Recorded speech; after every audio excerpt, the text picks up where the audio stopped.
សូមបញ្ជាក់ថានៅថ្ងៃទី29ខែមិថុនាឆ្នាំ2026នេះយើងមានកិច្ចប្រជុំវេទិកាទីក្រុងឆ្លាតមួយនៅសៀមរាបអញ្ចឹងក្នុងឱកាសហ្នឹងយើងប្រកាសអំពីការប្រកួតប្រជែងគំនិតសម្រាប់គម្រោងទីក្រុងឆ្លាតនៅសៀមរាបដែលការប្រកួតប្រជែងនេះគឺសម្រាប់ក្រុមហ៊ុនឬក៏និស្សិតក្រុមនិស្សិតដែលជាសមាជិកវេទិកាទីក្រុងឆ្លាតសៀមរាបចំពោះក្រុមហ៊ុនឬក៏និស្សិតនៅសាកលវិទ្យាល័យផ្សេងដែលមិនមែនជាសមាជិករបស់វេទិកាទីក្រុងឆ្លាតហើយមានបំណងចង់ដាក់ពាក្យប្រកួតប្រជែងផងដែរនោះអាចស្នើសុំរដ្ឋបាលខេត្តសៀមរាបដើម្បីចូលជាសមាជិកបានសមាជិករបស់វេទិកាទីក្រុងឆ្លាតសៀមរាបយើងបានដែលយើងឈ្មោះជាភាសាអង់គ្លេសគឺ Siem Reap Smart City Consortium វេទិកាទីក្រុងឆ្លាតសៀមរាបអញ្ចឹងសមាជិកនៅក្នុងវេទិកានឹងអាចប្រកួតប្រជែងបានឥឡូវនេះខ្ញុំសូមអានព័ត៌មានឬក៏សេចក្តីណែនាំអំពីការដាក់ពាក្យប្រកួតប្រជែងនឹងតើវាជាការប្រកួតប្រជែងបែបណាទៅមានលក្ខខណ្ឌយ៉ាងណាខ្លះមានបំណងអ្វីទៅរយៈពេលនៃការដាក់ពាក្យពីពេលណាដល់ពេលណាតើយើងដាក់ពាក្យរបៀបណាខ្លះជាដើមឥឡូវនេះមានឯកសារមួយដែលរដ្ឋបាលខេត្តសៀមរាបនឹងបង្ហោះជូននៅតាម Facebook page ឬក៏តាម social media បណ្ដាញសង្គមផ្សេងនៅថ្ងៃទី29ខែមិថុនាឆ្នាំ2026ដំណើរគ្នាព្រោះជាថ្ងៃដែលយើងប្រកាសបើកកម្មវិធីហ្នឹងឥឡូវខ្ញុំសូមអានបន្តិចចំណងជើងគឺសេចក្តីណែនាំអំពីការដាក់ពាក្យប្រកួតប្រជែងគំនិតសម្រាប់គម្រោងទីក្រុងឆ្លាតអញ្ចឹងការប្រកួតប្រជែងគំនិតសម្រាប់គម្រោងទីក្រុងឆ្លាតយើងនេះគឺពេលនេះគឺឆ្នាំ2026ដែលកន្លងទៅយើងធ្លាប់ធ្វើពីមុនដែរហើយឆ្នាំបន្តទៀតមានអាចនឹងមានធ្វើបន្តទៀតអាស្រ័យលើការពិភាក្សាការសម្រេចរបស់រដ្ឋបាលខេត្តនិងទីភ្នាក់ងារចែកការដែលសហការជុំគ្នាឥឡូវនេះសាវតាតើយើងធ្វើការប្រកួតប្រជែងគំនិតនេះដើម្បីអ្វីសាវតាការអនុវត្តគំនិតផ្ដួចផ្ដើមទីក្រុងឆ្លាតទាមទារកិច្ចសហការជិតស្និទ្ធរវាងវិស័យសាធារណៈវិស័យឯកជនវិស័យអប់រំនិងសហគមន៍អញ្ចឹងវេទិកាទីក្រុងឆ្លាតយើងហៅជាខ្មែរថាវេទិកាទីក្រុងឆ្លាតសៀមរាបជាអង់គ្លេសថា Siem Reap Smart City Consortium ហ្នឹងគឺជាវេទិកាសហការរវាងវិស័យទាំង4ហ្នឹងសំខាន់ពីព្រោះវិស័យទាំង4នេះរួមចំណែកអភិវឌ្ឍទីក្រុងឆ្លាតនៅសៀមរាបពីពេលនេះរហូតតទៅរយៈពេលយូរអង្វែងដើម្បីបម្រើកិច្ចសហប្រតិបត្តិការបែបហ្នឹងរដ្ឋបាលខេត្តសៀមរាបយើងក៏បានបង្កើតវេទិកាទីក្រុងឆ្លាតនេះកាលពីឆ្នាំ2024នេះជាសាវតាជាប្រវត្តិដើម្បីពង្រឹងកិច្ចសហការបន្ថែមជាមួយក្រុមហ៊ុននិងសាកលវិទ្យាល័យនានាដែលជាសមាជិកវេទិកាទីក្រុងឆ្លាតរដ្ឋបាលខេត្តសៀមរាបយើងហ្នឹងនិងទីភ្នាក់ងារចែកការនៅថ្ងៃនេះគឺថ្ងៃទី29ខែមិថុនាឆ្នាំ2026ហ្នឹងគឺបើកទទួលសំណើគម្រោងគឺ Pilot Project Proposal ឬក៏ POC Proposal ហ្នឹងដើម្បីធ្វើជា Pilot Project ឬក៏ Proof of Concept គម្រោងសាកល្បងហ្នឹង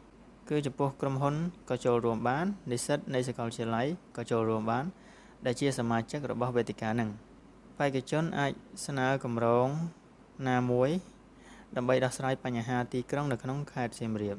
គឺ Urban Issue នៅក្នុងខេត្តសៀមរាបយើងបេក្ខជនដែលឆ្នើមអាចក្លាយជាជ័យលាភីទទួលបានថវិកាសម្រាប់អនុវត្តគម្រោងសាកល្បងទាំងអស់នោះអញ្ចឹងយើងនឹងបង្ហាញពីតួលេខនៃថវិកាជ័យលាភីនៅខាងក្រោម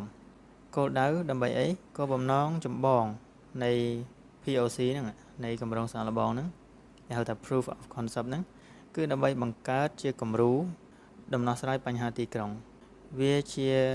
model មួយក្នុងការដោះស្រាយបញ្ហាទីក្រុងដែលយើងអាច replicate យើងយកចម្លងវាទៅប្រើនៅក្រុងដទៃគេអាចរៀនសូត្រពីសៀមរាបយើងឬក៏សៀមរាបយើងហ្នឹងយកគំរូនៃការដោះស្រាយនេះទៅប្រើប្រាស់នៅសង្កាត់ផ្សេង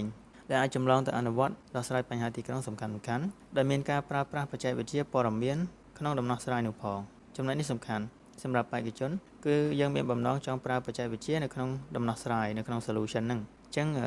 ក្រុមហ៊ុនឬក៏និស្សិតដែលដាក់ពាក្យគួរណាស់តែគិតគូរពីផ្នែកហ្នឹងធាតុសំខាន់គឺ smart គឺ technology ឬក៏ ITC បច្ចេកវិទ្យាព័ត៌មានបេក្ខជនត្រូវបង្កើតជាគំនិតសម្រាប់គម្រោងសាកល្បងដែលជាកិច្ចការតូចតែមានលទ្ធផលឆាប់រហ័សនិងអាចវាស់វែងបាន មានន័យថាលទ្ធផលហ្នឹងវាឆាប់មើលឃើញដែរអញ្ចឹងគម្រោងតូចៗទេធ្វើជា pilot project តូចៗហើយនឹងនាំផលវិជ្ជមានដល់ការរស់នៅរបស់ពលរដ្ឋនៅខេត្តសៀមរាបជាឥទ្ធិពលដល់គុណភាពជីវិតព្រមទាំងធានាថាគម្រោងសាកល្បងតូចៗហ្នឹងអាចពង្រីកឲ្យទៅជាធំបាននៅពេលខាងមុខមិនមែនមានន័យថាបេក្ខជននឹងត្រូវពង្រីកគម្រោងនឹងឲ្យធំទៅមុខទេគឺបេក្ខជនដែលជ័យលាភីនឹងអាចអនុវត្តគម្រោងតូចនឹងសិនប៉ុន្តែគម្រោងនឹងគឺជាគម្រោងដែលក្រុងសៀមរាបឬខេត្តសៀមរាបនឹងអាចរៀនសូត្រតាមហើយយកទៅប្រើប្រាស់ពង្រីកឲ្យធំនៅពេលអនាគតតាមលទ្ធភាពដែលមាននៅពេលក្រោយទៀតអញ្ចឹងគម្រោងនៅតែតូចដដែលទេប៉ុន្តែយើងរំពឹងថាវាអាច scalable អាចពង្រីកបានចំណុចទី3ប្រធានបទនៃសំណើគម្រោងនេះសំខាន់ប្រធានបទយើងគឺការប្រើប្រាស់បច្ចេកវិទ្យាឆ្លាតវៃដើម្បីដោះស្រាយបញ្ហាទីក្រុងនិងបញ្ហាតំបន់គោលដៅយើងពីរតំបន់ហ្នឹងនឹងរួមចំណែកកែលម្អគុណភាពជីវិតនៃប្រជាជននៅខេត្តសៀមរាបនិងជាស៊ីមជាមូលបទជាប្រធានបទដែលក្រុមហ៊ុនឬក៏និស្សិតអាចដាក់ពាក្យហើយ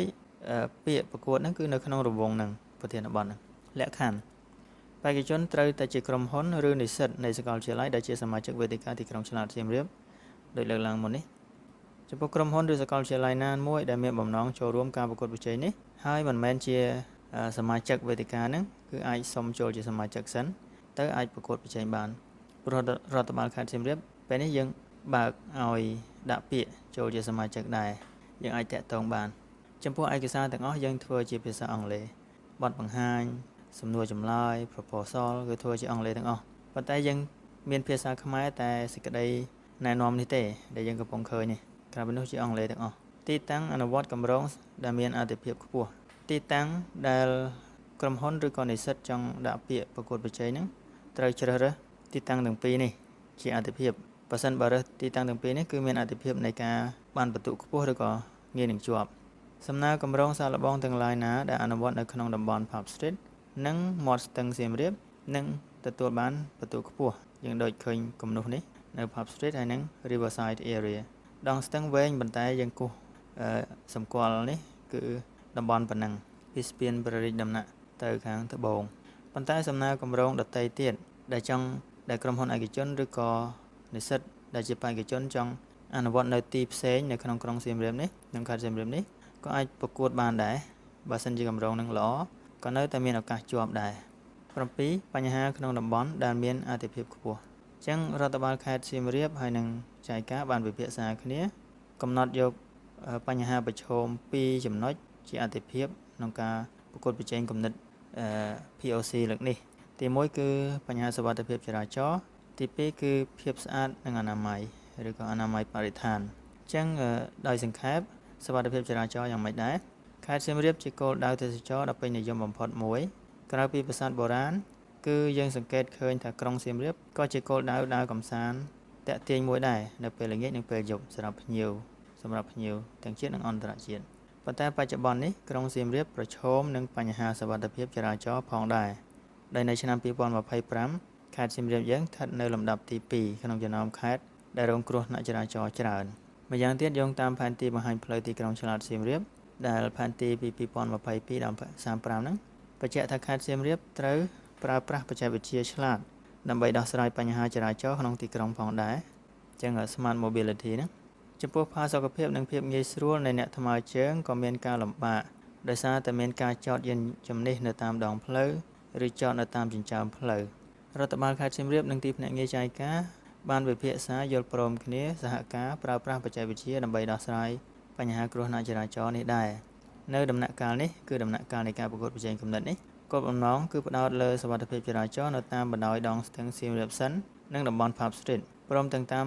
តំបន់ផ្លូវប្រសពនានានិងទីតាំងងាយរងគ្រោះចរាចរណ៍ផ្សេងៗទៀតនៅក្នុងក្រុងសៀមរាបអញ្ចឹងបេក្ខជនដែលកំពុងអានគឺសូមពិនិត្យមើលថាទីតាំងអាទិភាពរបស់យើងគឺបណ្ដោយដងស្ទឹងនៅតំបន់ Pub Street នៅតាមផ្លូវប្រសពនានានិងទីតាំងងាយរងគ្រោះចរាចរណ៍នៅក្នុងក្រុងសៀមរាបអញ្ចឹងបើសិនជាមានគំនិតតទៅនឹងដំណោះស្រាយកិច្ចការចរាចរណ៍ហ្នឹងអាចបំផុសជាគំនិតជា proposal ប្រធានបទទី2គឺបញ្ហាប្រឈមទី2ដែលយើងត្រូវដោះស្រាយក្នុងការប្រកួតប្រជែងនេះក្រុងសៀមរាបទទួលបានពានរង្វាន់ទីក្រុងស្អាតនៅឆ្នាំ2025ប៉ុន្តែបញ្ហាប្រឈមនៃការគ្រប់គ្រងកាកសំណល់នៅតែជាចោទ នៅតែចោទជាបញ្ហានៅឡើយក្រុងសៀមរាបជាទីក្រុងទេសចរណ៍ដ៏ទាក់ទាញប៉ុន្តែបរិមាណសម្រាមតែងកើនឡើងជាប្រចាំថ្ងៃការសំណល់រឹងជាបញ្ហាអាទិភាពសំខាន់របស់រដ្ឋបាលខេត្តដែលយកចិត្តទុកដាក់រហូតមកហើយផែនទីបង្ហាញផ្លូវក៏បានបញ្ជាក់ផងដែរថាត្រូវប្រើបច្ចេកវិទ្យាឆ្លាតដើម្បីដោះស្រាយបញ្ហានេះគឺយើងមានផ្នែកមួយ section 1គឺ Smart Waste Management ការកែលម្អការគ្រប់គ្រងកាកសំណល់ក្នុងក្រុងសៀមរាបជាកិច្ចការសំខាន់ដើម្បីធ្វើឲ្យក្រុងនេះនៅតែជាគោលដៅទេសចរណ៍ដ៏ទាក់ទាញនិងមាននិរន្តរភាពរដ្ឋបាលខេត្តសៀមរាបនិងទីភ្នាក់ងារចែកការសូមលើកទឹកចិត្តដល់ក្រុមហ៊ុនឯកជននិងវិស័យអប់រំដើម្បីយកបច្ចេកវិទ្យាឆ្លាតវៃក្នុងការកែលម្អការគ្រប់គ្រងកាកសំណល់ក្នុងក្រុងសៀមរាបចឹងនៅហើយជាប្រធានបទដែលបេក្ខជនអាចយកចិត្តទុកដាក់រិះរកវិធីសាស្ត្រឬបច្ចេកវិទ្យាណាជួយលើផ្នែក Waste Management ការគ្រប់គ្រងកាកសំណល់នៅដំណាក់កាលដំបូងនេះគឺដំណាក់កាលនៃការប្រកួតប្រជែងគំនិតនេះយើងផ្ដោតលើភាពស្អាតបាតនិងអនាម័យនៅតាមបណ្ដោយដងស្ទឹងនិងតំបន់ Pub Street និងវិថីសំខាន់ៗក្នុងក្រុងសៀមរាបចឹងមានន័យថាតំបន់គោលដៅ2នឹងសំខាន់ទៀតហើយដងស្ទឹងនិង Pub Street ប៉ុន្តែតាមវិថីសំខាន់ៗផ្សេងទៀតនៅក្នុងក្រុងក៏បានដែរសម្គាល់សំណើគម្រោងសាកល្បងទាំងឡាយអំពីសុវត្ថិភាពចរាចរណ៍និងភាពស្អាតបាតអនាម័យនឹងទទួលបានបន្ទុកវិនិច្ឆ័យខ្ពស់ប៉ុន្តែចំពោះសំណើគម្រោងនៅក្នុងប្រធានបទផ្សេងទៀតក៏អាចចូលរួមប្រកួតប្រជែងបានដែរឲ្យតែជាសំណើគម្រោងដែលល្អហើយត្រូវតាម requirement ដែលយើងស្នើសុំ8វិធីសាស្ត្រវិតម្លៃនិងគណៈកម្មការជ្រើសរើសយើងមានការជ្រើសរើសពីវគ្គការជ្រើសរើសជុំទី1គឺពិនិត្យវិតម្លៃឯកសារដែលគាត់ដាក់មកគឺ proposal ហ្នឹងការជ្រើសរើសជុំទី2គឺពិនិត្យវិនិច្ឆ័យលើការធ្វើបទបង្ហាញរបស់បេក្ខជនជាក្រុមហ៊ុនឬក៏ក្រុមនិស្សិតលក្ខណៈវិនិច្ឆ័យការជ្រើសរើសជុំទី1យើងត្រូវមាន criteria កំណត់ថាទី1វាជាគម្រោងដែលរួមចំណែកដោះស្រាយបញ្ហាសុវត្ថិភាពចរាចរណ៍និងភាពស្អាតក្នុងក្រុងសៀមរាបណាមួយក៏បានទី2ត្រូវស្របតាមផែនទីបង្ហាញផ្លូវទីក្រុងឆ្លាតដែលយើងអាចចុចលើ link នេះទៅមាន PDF file យើងចុចលើហ្នឹងយើងឃើញឯកសារឬក៏យើង attach មាន QR code នៅក្រោមតិចទៀតទៅដល់ហើយទី3យើងត្រូវកំណត់ទីតាំងអនុវត្តគម្រោងគឺនៅតំបន់ Pub Street និងមាត់ស្ទឹងឬក៏គោលដៅណាមួយនៅក្នុងក្រុងសៀមរាបប៉ុន្តែគោលដៅសំខាន់ពីរហ្នឹងគឺសំខាន់គឺអាទិភាពបើរើសទីតាំងដទៃក៏អាចបានដែរអាចមានឱកាសជាប់ដែរបើសិនជាគម្រោងនឹងល្អទី4រចនាសម្ព័ន្ធអនុវត្តមានក្រុមការងារធ្វើអនុវត្តអីចឹងទៅមានផែនការជាក់លាក់មានកាលវិភាគជាក់លាក់មានភាពអាចអនុវត្តបានគិតគូរពីសមភាព gender ជាដើមការជ្រើសរើសជុំទី2គឺពិនិត្យមើលគុណភាពនៃការធ្វើបទបង្ហាញនិងរបៀបនៃការឆ្លើយតបចំពោះសំណួររបស់គណៈកម្មការនៅពេលដែលគាត់ស្ដាប់បទបង្ហាញគាត់មានសំណួរសួរលម្អិតអីចឹងបេក្ខជនអាចឆ្លើយបានល្អច្បាស់លាស់ចំពោះថាវិការជ័យលាភីហ្នឹងគឺញែកជា2ចំណុចជា2ចំណុចទី1ចំពោះក្រុមហ៊ុនឯកជនអាចទទួលបានប្រាក់អនុវត្តហ្នឹងគឺអតិបរមា1លានយ៉េនដែលប្រហែលជា$6,274បើយើងអត្រាប្តូរប្រាក់នៅក្នុងខែមិថុនាហ្នឹងជ័យលាភីចំពោះក្រុមនិស្សិតមានថវិកាអតិបរមា$300,000យ៉េនគឺថា$300,000យ៉េនហ្នឹងដែលខ្ទង់ប្រហែល$1,882អញ្ចឹងធ្វើជា pilot project តូចដែលចំណាយថវិកាតិចល្មមអញ្ចឹងមានន័យថាបើសិនបើក្រុមហ៊ុនមួយគាត់រៀប proposal ហើយគាត់ត្រូវចំណាយលុយខ្ទង់$6,274ហ្នឹងគឺជាថវិកាអតិបរមាប៉ុន្តែបើក្រុមហ៊ុនហ្នឹងគាត់ថាគាត់ចាយលុយត្រឹមតែ$5,000ទេអញ្ចឹងក៏បានដែរគាត់មានឱកាសបានដែរលើកលែងតែគាត់សរសេរ proposal មកលើស budget ហ្នឹងគឺมันអាចបានទេនិស្សិតក៏ដូចគ្នាដែរបើក្នុង proposal គាត់ចំណាយគាត់ថា$1,500ឬ$1,700ឬក៏$1,882ហ្នឹងបានព្រោះវានៅក្នុងរង្វង់អតិបរមាតែបើ proposal ហ្នឹងដាក់ទៅទៀបជាងហ្នឹងរឹតតែល្អពីព្រោះមានឱកាសរឹតតែប្រកបវិជ្ជាមិនមែននេះជាលក្ខខណ្ឌដើម្បីកំណត់ចាញ់ឈ្នះទេប៉ុន្តែចង់បញ្ជាក់ថាថវិកាអតិបរមាគឺសម្រាប់និស្សិតគឺ$300,000យ៉េនគឺថា$1,882ថវិកាអតិបរមារបស់ក្រុមហ៊ុនដែលអាចឈ្នះហ្នឹងគឺខ្ទង់$6,274គឺមានន័យថា proposal គាត់មិនអាចបញ្ចូលទឹកលុយលើសនឹងបានទេយ៉ាងច្រើនគឺប៉ុណ្ណឹងតែបើតិចជាងហ្នឹងក៏បានដែរតែដាក់ច្រើនឬតិចមិនមែនជាលក្ខខណ្ឌវិនិច្ឆ័យដាច់ខាតថាឈ្នះចាញ់នោះមិនមែនទេលក្ខខណ្ឌវិនិច្ឆ័យគឺរៀបរាប់ខាងលើហើយ តែនេះគ្រាន់តែចង់បញ្ជាក់ពីចំនួនទឹកប្រាក់ JLP នេះជាលក្ខខណ្ឌតូចបន្ថែម JLP អតិបរមាគិតជាលុយយ៉េនជប៉ុនហើយបរិមាណដែលគិតជារៀលនិងដុល្លារហ្នឹងផ្អែកលើអត្រាប្តូរប្រាក់នៅខែមិថុនាគឺខែនេះឆ្នាំ2026អាចប្រែប្រួលខ្លះដែរប៉ុន្តែចែកការសម្រាប់យកតួលេខនេះ fix តែម្ដងគឺតួលេខមិនប្រែប្រួលទេគឺសម្រាប់ខែមិថុនានឹងការផ្ដល់ជូនថវិកា JLP និងផ្ដល់ជូនជាប្រាក់ដុល្លារគេសរសេរឲ្យយើងជាប្រាក់រង្វាន់គឺ1លានយ៉េនសម្រាប់ក្រុមហ៊ុនឯកជន3សែនយ៉េនសម្រាប់និស្សិតប៉ុន្តែពេលដែលផ្ដល់ជាប្រាក់ឲ្យក្រុម JLP ហ្នឹងគឺឲ្យជាដុល្លារជាប្រាក់ដុល្លារចំនួនថវិកា JLP ដែលផ្ដល់ជូនអាស្រ័យលើចំនួនទឹកប្រាក់ដែលបេក្ខជនត្រូវការក្នុងការអនុវត្តគម្រោងហ្នឹងយើងទៅសេ proposal យើងបង្ហាញជាក់ស្ដែងថាទិញគ្រឿងនេះអស់ប៉ុណ្ណេះទិញសម្ភារៈនោះអស់ប៉ុណ្ណោះអនុវត្តហ្នឹងយើងត្រូវធ្វើដំណើរយើងចំណាយលុយប៉ុណ្ណាហើយជាដើមនោះលម្អិតជាងទៅតាមភាពជាក់ស្ដែងបេក្ខជន JLP អាចទទួលបានបរិមាណថវិកាតិចជាងការស្នើសុំរបស់ខ្លួនអាស្រ័យលើការពិភាក្សាចរចាគ្នាដោយគណៈកម្មការវិតម្លៃហ្នឹងជាមួយនឹងបេក្ខជនសម័យខ្លួនហ្នឹងហើយនឹងអាស្រ័យលើកិច្ចការកម្រងជាក់ស្ដែងតើយើងធ្វើដំណើរពិតជាអស់ប៉ុណ្ណឹងមែនទេហើយយើងទិញសម្ភារៈប៉ុណ្ណាថ្លៃប៉ុណ្ណាជាក់ស្ដែងហ្នឹងគឺឲ្យច្បាស់លាស់កន្លែងហ្នឹងចំពោះក្រុមហ៊ុន JLP ដែលជាបេក្ខជនប្រកួតដែរហ្នឹងក្នុង proposal ហ្នឹងត្រូវបញ្ចូលអាករលើតម្លៃបន្ថែមដែលយើងហៅថា VAT ហ្នឹងvalue added tax ហ្នឹងអាករលើតម្លៃបន្ថែមហ្នឹងនៅក្នុងoverall ឬក៏ total budget របស់គាត់នៅក្នុង proposal គាត់ហ្នឹងដាក់ឲ្យគឺបញ្ចូល VAT នៅក្នុងហ្នឹងឲ្យស្រេចចំពោះកាលវិភាគក្នុងការទទួលថវិកា JLP ជាគោលការណ៍របស់ចែកការគឺថវិកាត្រូវផ្ដល់ជូនដល់ JLP បេក្ខជន JLP ហ្នឹងបន្ទាប់ពីអនុវត្តគម្រោងរួចចប់សិនហើយដាក់របាយការណ៍ final report ហ្នឹងមករួចហើយរបាយការណ៍ចុងក្រោយហើយទើបបានផ្ដល់ថវិកាហ្នឹងទៅហើយมันអាចផ្ដល់ថវិកាជាមុនទេក៏ប៉ុន្តែចំពោះក្រុមនិស្សិត JLP វិញយើងអាចផ្ដល់ថវិកាដោយផ្នែកខ្លះនៃថវិកាសរុបដែលនិស្សិតត្រូវការហ្នឹងឲ្យខ្លះផ្ដល់ឲ្យខ្លះដើម្បីយកទៅប្រើប្រាស់នៅពេលណាដែលនិស្សិតហ្នឹងផ្ដល់របាយការណ៍វឌ្ឍនភាពបឋមមានពេលដែលមានការជជែកពិភាក្សាគេនឹងបញ្យល់បន្ថែមថា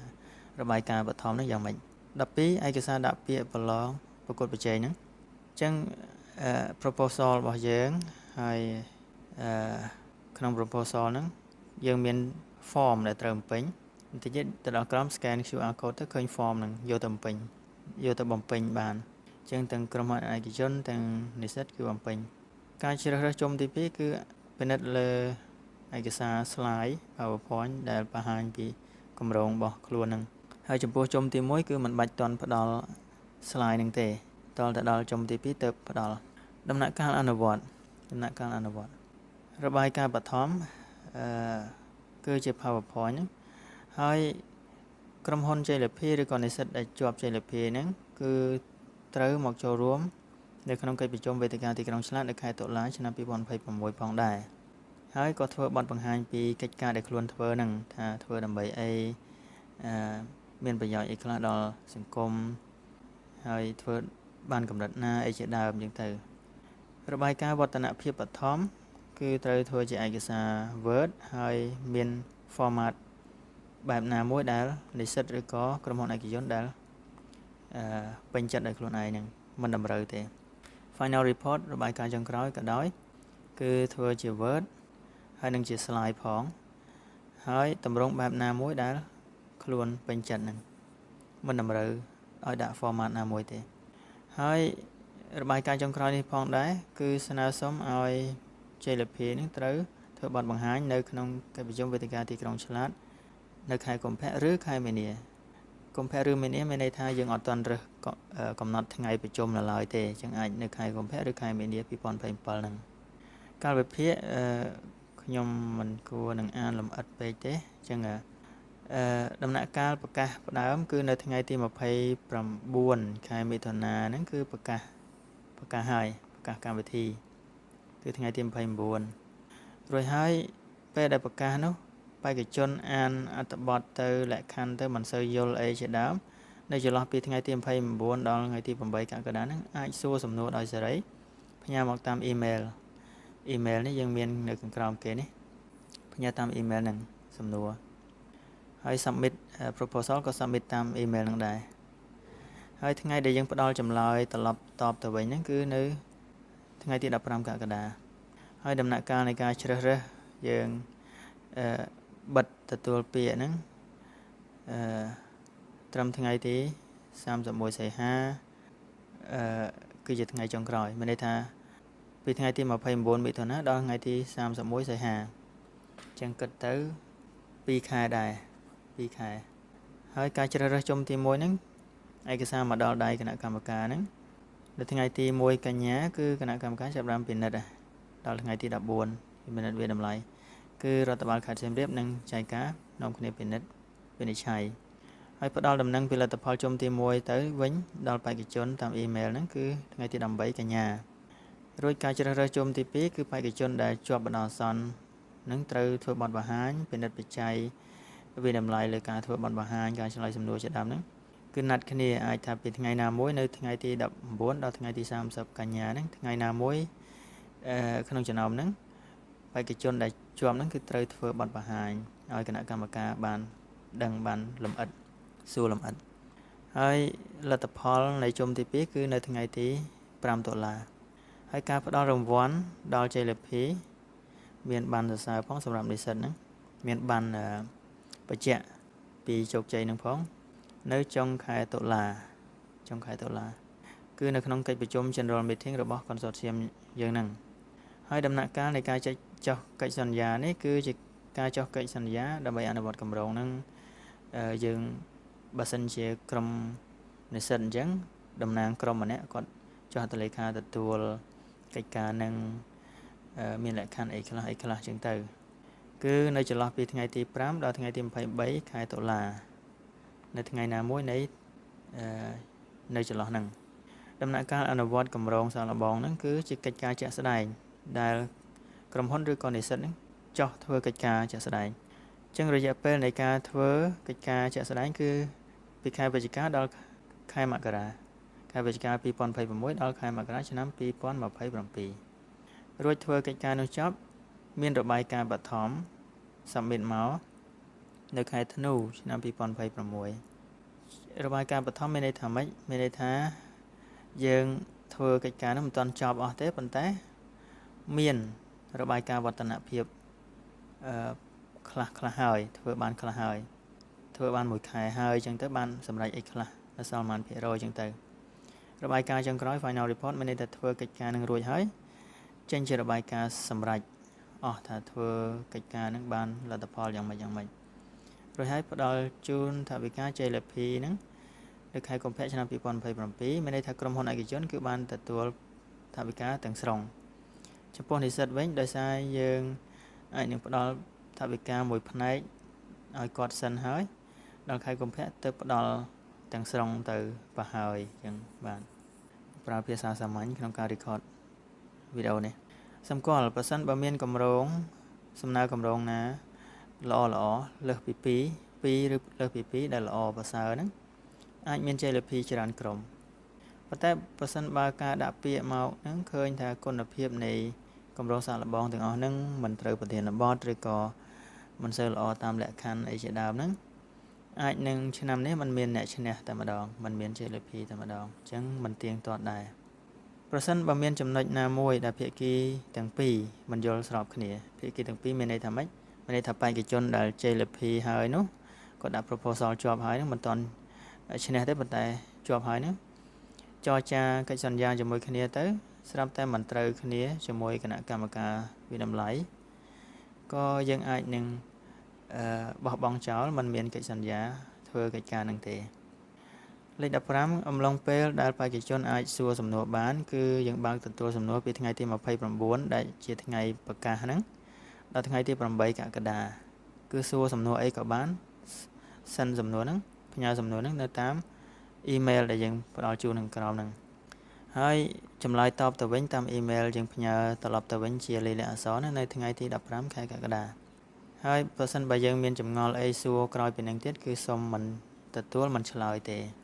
ញ្ចឹងពិនិត្យបច្ច័យឯកសារឲ្យសួរឲ្យហើយទៅចំពោះការដាក់ពាក្យបាន ការដាក់ពាក្យនិងការសួរសំណួរគឺសូមផ្ញើទោះបីដាក់ពាក្យក៏ដោយទោះបីសួរសំណួរក៏ដោយគឺត្រូវផ្ញើនៅក្នុងតាមអ៊ីមែលនឹងទាំងអស់ចឹងទាំងពីរឯកសារគ្រប់ត្រូលយើង attach យើង scan QR code នេះទៅឃើញផែនទីបង្ហាញផ្លូវទីក្រុងឆ្លាតសៀមរាបហ្នឹងជាខ្មែរជាភាសាអង់គ្លេសហើយមាន form ពេញហ្នឹងមាន form សម្រាប់ក្រុមហ៊ុនឯកជនមាន form សម្រាប់ក្រុមនិស្សិតអញ្ចឹងបំពេញកុំច្រឡំនិស្សិតកុំច្រឡំយក form របស់ក្រុមហ៊ុនមកបំពេញទៅវាអាចខុសអញ្ចឹងមើលឲ្យច្បាស់យើងបំពេញឲ្យត្រូវ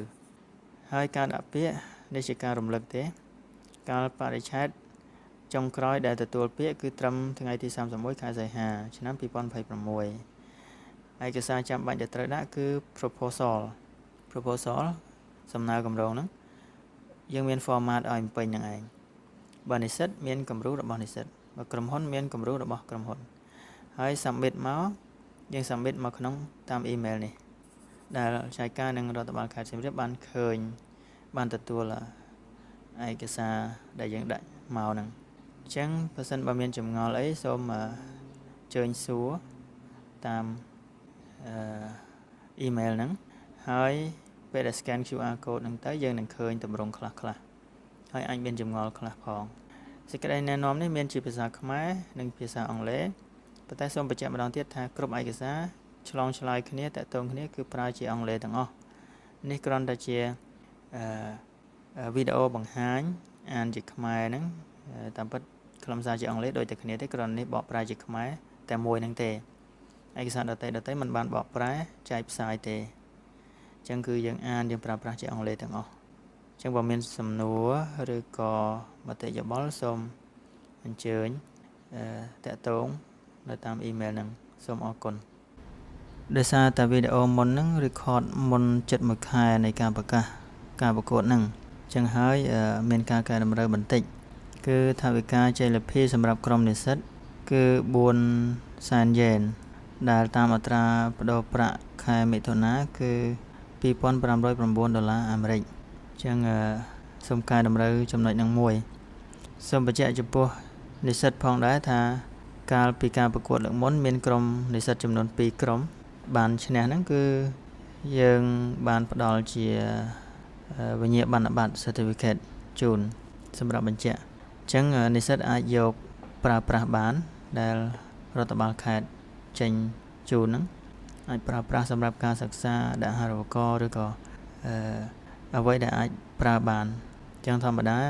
និស្សិតពេលដែលធ្វើកិច្ចការខ្លះហើយមានស្នាដៃគឺជា credit ល្អមួយជាគុណសម្បត្តិល្អមួយដែលបញ្ជាក់ពីសមត្ថភាពរបស់និស្សិតអញ្ចឹងការធ្វើហ្នឹងជាការប្រឹងប្រែងរបស់និស្សិតជួយដល់ខេត្តប៉ុន្តែត្រឡប់ទៅវិញនិស្សិតបានបទពិសោធន៍ហ្នឹងបានគុណសម្បត្តិហ្នឹងហើយមានឱកាសល្អផ្សេងទៀតនៅពេលក្រោយដែរបាទអញ្ចឹងសូមបញ្ចប់ប៉ុណ្ណេះ